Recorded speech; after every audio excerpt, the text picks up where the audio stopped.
Hello everyone, welcome to JC academy. क्या paper one हमारे JRF के लिए सच में ज़रूरी है या नहीं है?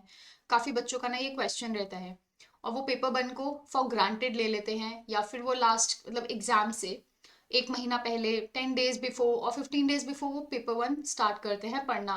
पेपर टू पे उनकी इतनी अच्छी कमांड होती है, क्यों? क्योंकि वो उनका फेवरेट होता है, काफ़ी टाइम से वो पोस्ट ग्रेजुएशन में उसी को पढ़ रहे होते हैं।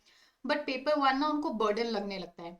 सो आज की इस वीडियो में I am going to give you 5 reasons why you can't get your JRF without paper one, and it is actually very necessary.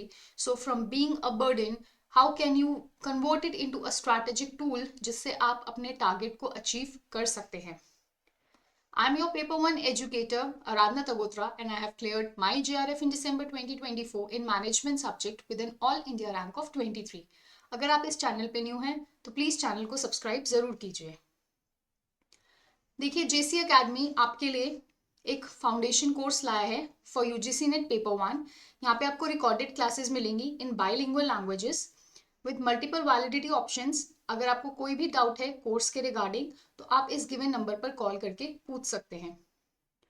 Also if your paper two is management, so JC academy has bought a complete foundation course, the live batches starting from 19th of January 2026, जहाँ पे आपको live और recorded classes दोनों मिलेंगी English और bilingual में with multiple validity options.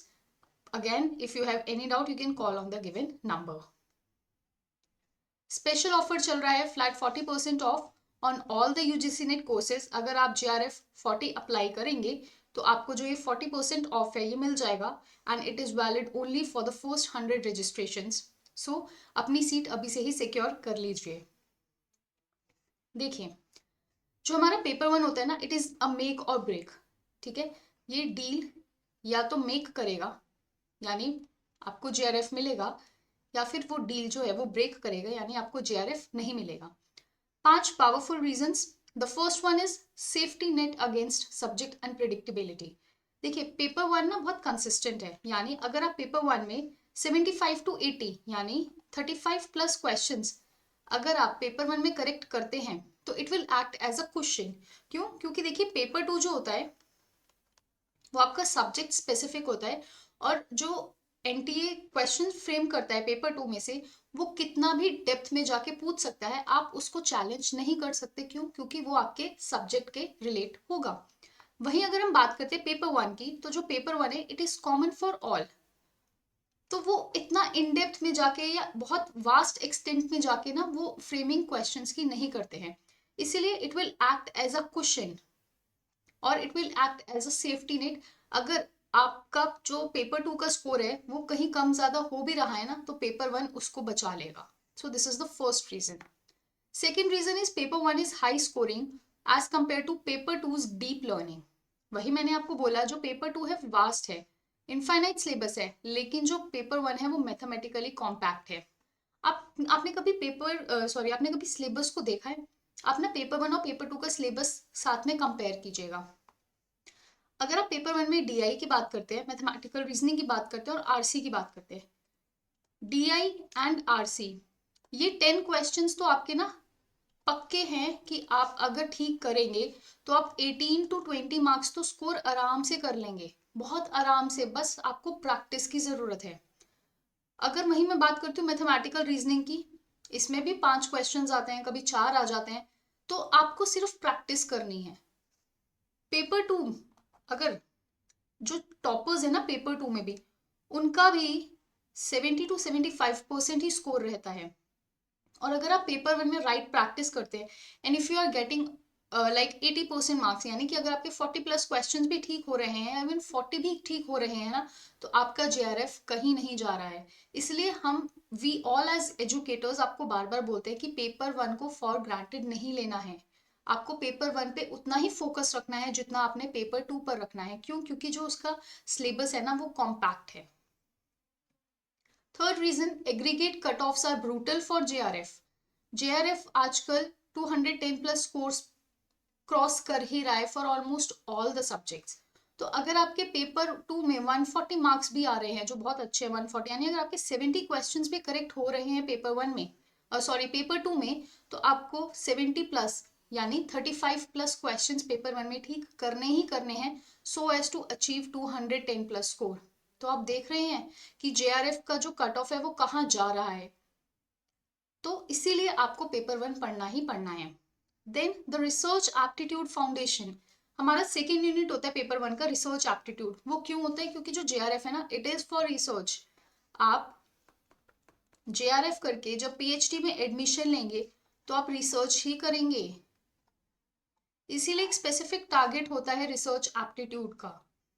So, if a student cannot master the basic concepts of research methodology, ethics, and thesis formatting, they demonstrate they aren't ready for the fellowship.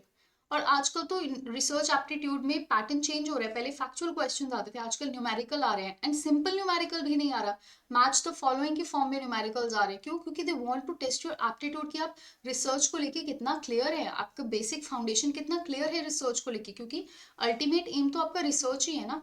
Even if आपने PhD नहीं करनी है, you are opting as assistant professor, but कहीं ना कहीं आपको research करनी ही पड़ेगी। So the fourth reason is research aptitude foundation. The fifth point is time management and mental agility. So paper 1 tests how quickly you can switch between the different types of environment. यानी अगर आप teaching, अगर आपको पहला question teaching का आया, फिर आपने 2-3 क्वेश्चंस किए, रिसर्च का आ गया, फिर आपके पास डीआई आ गया, देन आपके पास हायर एजुकेशन आ गया, पीपल डेवलपमेंट आ गया, तो आप कितना जल्दी स्विच कर पा रहे हैं एक सेक्शन से दूसरी सेक्शन की तरफ, ये उसको चेक करता है। So because paper 1 and paper 2 are conducted in a single 3-hour window, so students who have fast at paper 1 वो क्या करेंगे, अपना थोड़ा सा टाइम वहां से सेव कर सकते हैं और वो पेपर 2 में इन्वेस्ट कर सकते हैं। सो रिजल्ट क्या है कि neglecting the paper 1 usually leads to poor time management. बच्चे बोलते हैं मैम हमने डीआई में आधा घंटा लगा दिया, 35 मिनट्स लगाए, विच इज नॉट गुड। इसका मतलब आपने या तो प्रैक्टिस नहीं की है, या वहां पे जाके आप बहुत नर्वस हो गए थे, आप एंजाइटी में आपने पेपर दिया है, आप खुद को काम नहीं रख पाए। टाइम मैनेजमेंट बहुत जरूरी है। So poor time management which cause students to panic during the paper, which ultimately kills their chances for JRF. So these are the 5 solid reasons कि why paper 1 is necessary अगर आप JRF को target कर रहे हैं। So paper 2 may make you NET qualified, but paper 1 will make you JRF qualified, and this is the final truth. आपको accept करना पड़ेगा कि paper 1 is the game changer. So JRF is impossible without it. अगर आपको ये JRF की trophy चाहिए तो ये जो पेपर 1 का गैप है ना, दिस क्रिटिकल गैप, आपको इसको ओवरकम करना पड़ेगा। आई होप आपको आज की वीडियो इन्फॉर्मेशन जो मैंने आपको प्रोवाइड की है वो अच्छी लगी होगी और आपको समझ आया होगा कि क्यों हम एजुकेटर्स आप लोगों को बोलते हैं कि प्लीज पेपर 1 पे फोकस कीजिए, पेपर 1 को फॉर ग्रांटेड नहीं लेना है, प्रैक्टिस कीजिए, प्रैक्टिस कीजिए, प्रैक्टिस कीजिए। There is no solution for paper 1, there is no shortcut for paper 1, and these are the social media handles of JC Academy. For more such videos, please subscribe to our channel, and thank you so very much. See you soon. Bye bye. Take care and happy learning.